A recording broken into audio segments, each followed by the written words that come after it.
So I've always been a fan of Tom Aspinall ever since I watched his fight against the legend Andrei Arlovski, and I just felt like he was a lot more technical than the rest of the heavyweights. Just looking at the rankings, every single fighter under Sergey Spivak is a blob. So fighters like Tom Aspinall, Cyril Gahn, Alexander Volkov, and Jalton Almeida make it a lot more exciting. And with Jon Jones holding the belt hostage, who knows who Tom's going to face next? One thing I know is that he will be fighting for the heavyweight title because he won the interim belt, defended it. Surely there's no way the UFC is going to make him defend it again, right? So it's either Jon Jones faces Tom Aspinall or vacates the belt. I'm leaning more towards the latter because I know Jon Jones is a good fighter, but he's also a very smart man. And he's probably weighed out his chances against Tom Aspinall, who's young and hungry.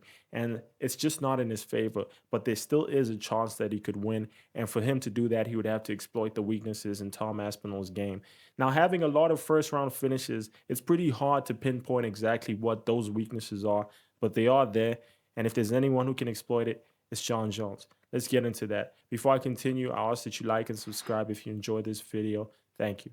Firstly, let's focus on his defense. He mainly uses footwork and head movement. What separates Cyril Gahn and Tom Aspinall from the rest of the division is footwork. Cyril has a more bladed stance, which allows him to dart in, strike, then dart out, and his opponents don't get enough time to counter. Tom Aspinall has a more traditional boxing stance, which allows him to move laterally. And what I've noticed about a lot of his fights is that he's the one who dictates the pace, not only because he's usually more powerful than his opponent, but also because he uses lateral movement. He can dance around the ring for as long as he wants. If Tom wanted to, he would be able to win via decision, via just dancing around, landing a jab cross every now and then. And I doubt any of his opponents would be able to catch him in the mix of it. He's in the heavyweight division where they're just too slow. And time again, I see the same thing happening with Cyril Gahn's opponents, especially when he's going up against blobs like Derek Lewis. Derek has some dynamite in his hands. If he landed on Cyril, he would have knocked him out.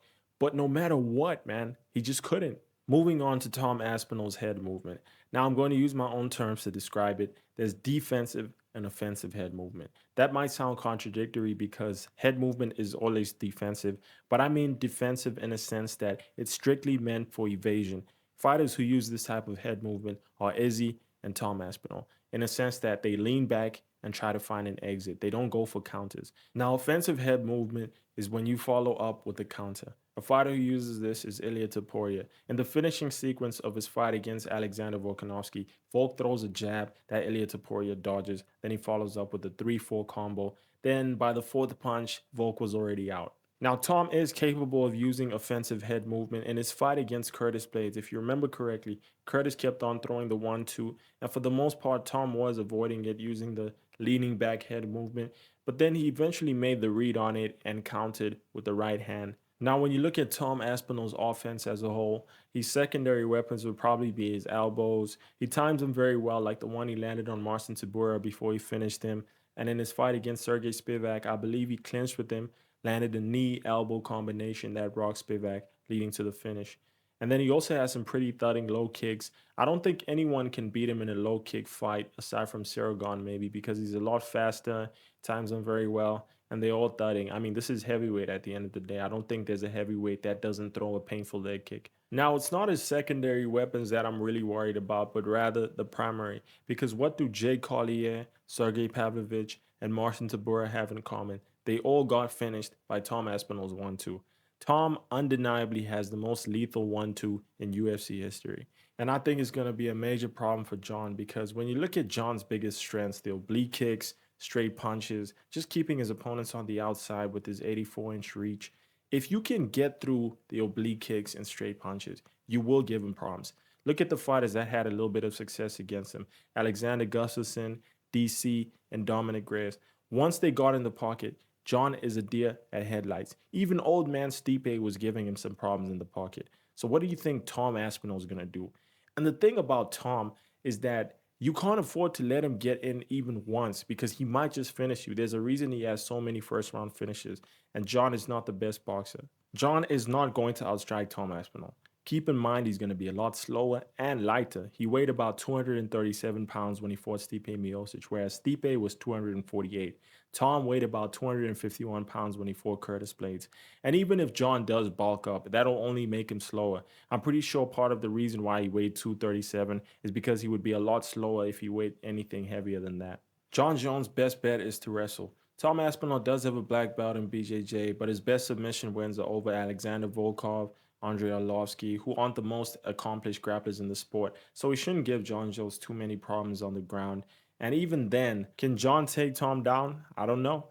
We have to keep in mind that he comes from a Greco Roman wrestling background. For those of you who don't know, that style doesn't allow holds below the waist, meaning no double legs. That's partially why he doesn't have the best double leg in the sport. Can it be developed? Yes. Jalton Almeida comes from a BJJ background, yet he has an even better double leg than some of the freestyle wrestlers in the UFC. I genuinely think Jalton's double leg is better than someone like Bo Nickel, perhaps, or at least in an MMA context. What I do know is that John went up against Dominic Reyes, who he was supposed to take down on paper, but couldn't for the first 3 rounds. And even when he did take him down in the last two, I believe those are the two he won. But still, he wasn't really able to do as much as we would have expected him.